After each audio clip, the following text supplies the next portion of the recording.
हाँ जी, नमस्कार सबको, राधे राधे। ऑनलाइन क्लास में एक बार फिर आपका स्वागत। आज हम कक्षा 9 विषय गणित, इसके अंतर्गत निर्देशांक ज्यामिति अध्याय 3, जिसमें हम 3.2 भाग 2, इसमें हम क्या है कि ये जो आपका एक डायग्राम बना हुआ है, इस डायग्राम से संबंधित हमको क्या करना है, इन प्रश्नों के उत्तर लिखना है। ठीक है, इसके पहले हमने जो क्लास देखी थी, उस क्लास में हमने इस डायग्राम के बारे में जानकारी प्राप्त की।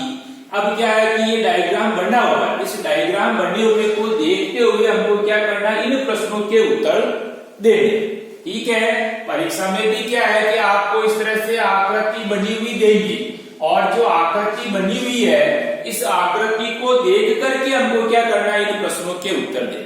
ठीक है, ये जो आकृति बनी हुई, इसको क्या किस नाम से जानते हैं? कार्तीय तल के नाम से। और कार्तीय तल के नाम से इस पद्धति को विकसित करने वाले कौन थे? कौन से गणितज्ञ हुए जिन्होंने ये पद्धति विकसित की? तो वो थे रेने देकार्त। अब हम क्या कहें, जो आकृति बनी हुई है, इस आकृति को ध्यान में रखते हुए ये जो 8 प्रश्न अपने को दिए हुए हैं, इन प्रश्नों के उत्तर लिखना है। ठीक है, तो आपको सबसे पहले जो पहला काम है, पहला काम जो आपके एक क्षैतिज रेखा और ऊर्ध्वाधर रेखा है। ठीक है, अब आपका क्षैतिज और ऊर्ध्वाधर रेखा पर जो बिंदु लगे हुए हैं, इन बिंदुओं को भी ध्यान में रखना है, और ये जो प्रश्न आ रहे हैं, इन प्रश्नों के उत्तर अपने को लिखना है। अब सबसे पहले आपको बिंदु बी है, और बी बिंदु के निर्देशांक अपने को बताना है। पहले एक्स वाली लाइन को देखना, फिर वाई वाली लाइन को देखना। ठीक है, अब आप बिंदु बी के निर्देशांक, बी बिंदु का आ रहा है आपके, देखो ये इस जगह आ रहा है। ठीक है, अब आपको पहले क्षैतिज को देखना, फिर ऊर्ध्वाधर को देखना। ठीक है, अब आप देखो इसमें क्षैतिज पे अपन देखते हैं, तो बी बिंदु के निर्देशांक एक्स के लिए क्या हो गया आपके -5, और वाई के लिए क्या हो गया आपके -2। तो बी बिंदु के निर्देशांक क्या लिखेंगे? -5, 2, यानी पहले x वाला, यानी x का निर्देशांक पहले लिखना है, और फिर y का निर्देशांक बाद में लिखना है। ठीक है ना? तो बिंदु B के निर्देशांक क्या हो गए?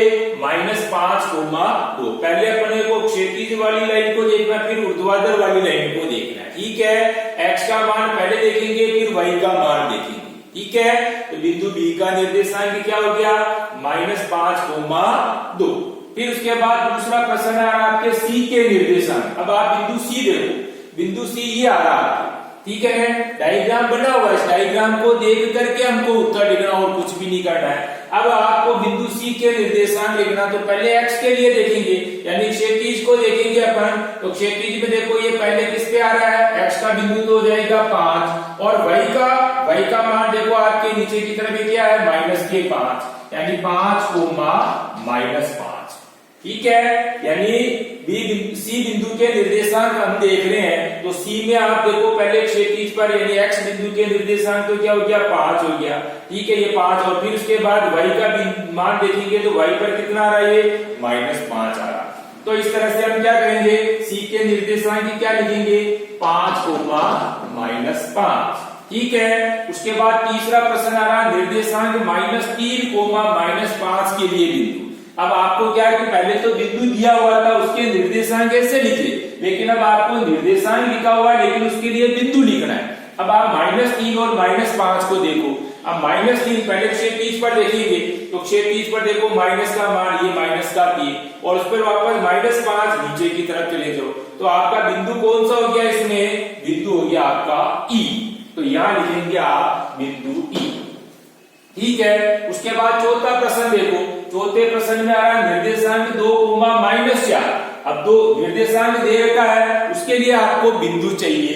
तो 2, -4, पहले x वाली लाइन को देखना, फिर y वाली लाइन को देखना। तो x पर 2 देखना है पहले प्लस में, तो ये x पर प्लस के 2 हो गए। इस पे -4 पे नीचे की तरफ देखो, तो आपका बिंदु क्या हो गया, ये बिंदु हो गया आपका G। ठीक है, 2 पर -4, तो अपन यहां लिखेंगे बिंदु ये G हो गया। ठीक है, उसके बाद D का भुज लिखना है। तो भुज क्या होता है, पहले वाली क्लास में बताया था, भुज और कोटि। x का निर्देशांक क्या होगा, भुज होगा, और y का निर्देशांक क्या होगा, कोटि होगा। तो अब आपको D का भुज लिखना है, तो पहले आपको D बिंदु का आ रहा है, ये D बिंदु आ रहा है, तो डी के निर्देशांक पहले लिखना। डी के निर्देशांक में पहले x देखो फिर y देखना है। तो x पे तो क्या हो गया आपके 6 हो गया और y पर क्या हो गया आपके 2 हो गया। ठीक है, अब आपको इसका भुज लिखना है। तो ये x के लिए हो गया और ये y के लिए हो गया।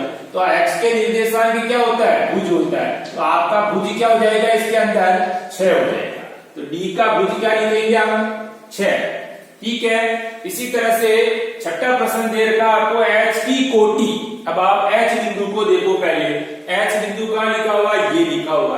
अब h की कोटि, कोटि लिखेंगे तो कोटि किसको बोलते हैं? y के निर्देशांक को।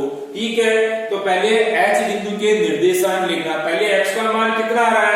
x का मान तो आ रहा है आपके -5। ठीक है, और y का नीचे की तरफ देखो कितना आ रहा है? -3। ठीक है, ये तो हो गया आपका क्या? भुज। ठीक है, और ये क्या हो गया आपका इसके अंदर? कोटि। तो आपको h की कोटि क्या लिखना है? -3 लिखना है। लो साहब, ये आपका उत्तर हो गया h की कोटि। ठीक है, उसके बाद 7वां प्रश्न आ रहा है l के निर्देशांक। अब l बिंदु को देखो आप, l बिंदु का आ रहा है आपका ये आ रहा है।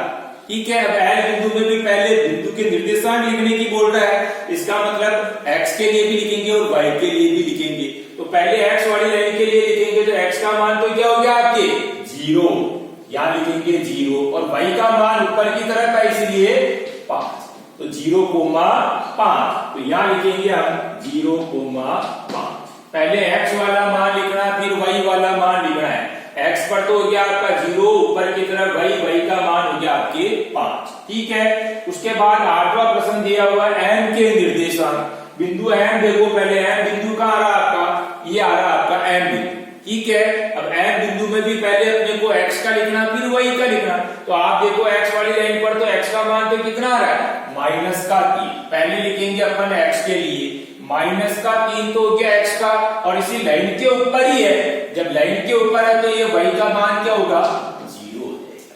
ठीक है, -3,0 x का मान तो क्या हो गया? -3 और y का मान क्या हो गया इसमें? 0। लाइन के ऊपर ही आ रहा है तो अपन उत्तर क्या लिखेंगे? m का निर्देशांक में -3,0।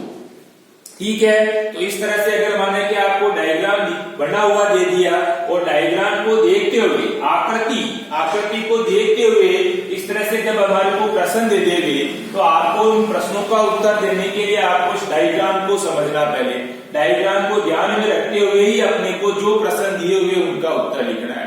ठीक है, ध्यान में आ गई। अब आपको HW में क्या करना है? वापस पुनः इस प्रश्न का दोहरान करना है। ठीक है, आपके प्रश्नावली 3.2 है और 3.2 का प्रश्न नंबर कौन सा है? 2 है। इसी प्रश्न का क्या करना है? वापस पुनः दोहरान करना है। ऐसे आपको आकृति पहले बनानी है। देख करके आपको पहले आकृति बना लो। आकृति बनाने के बाद में ये प्रश्न को नोट करो। फिर इनका क्या है कि जैसे भी मैंने बताया, इनको वापस आप क्या करेंगे? बिना देखे उत्तर लिखने की कोशिश करेंगे। फिर आप चेक करके देखना कि मेरे सही आया कि नहीं आया। जहां गलत है तो वापस उसको सुधार करना। ठीक है, ध्यान में आगे बात। तो आपको क्या करना? आज HW की कॉपी में आज की तारीख डाल के इसी प्रश्न का यानी 3.2 का दूसरा प्रश्न है, इसी प्रश्न का क्या करना है? दोहरान करना है। ठीक है, धन्यवाद। राधे राधे।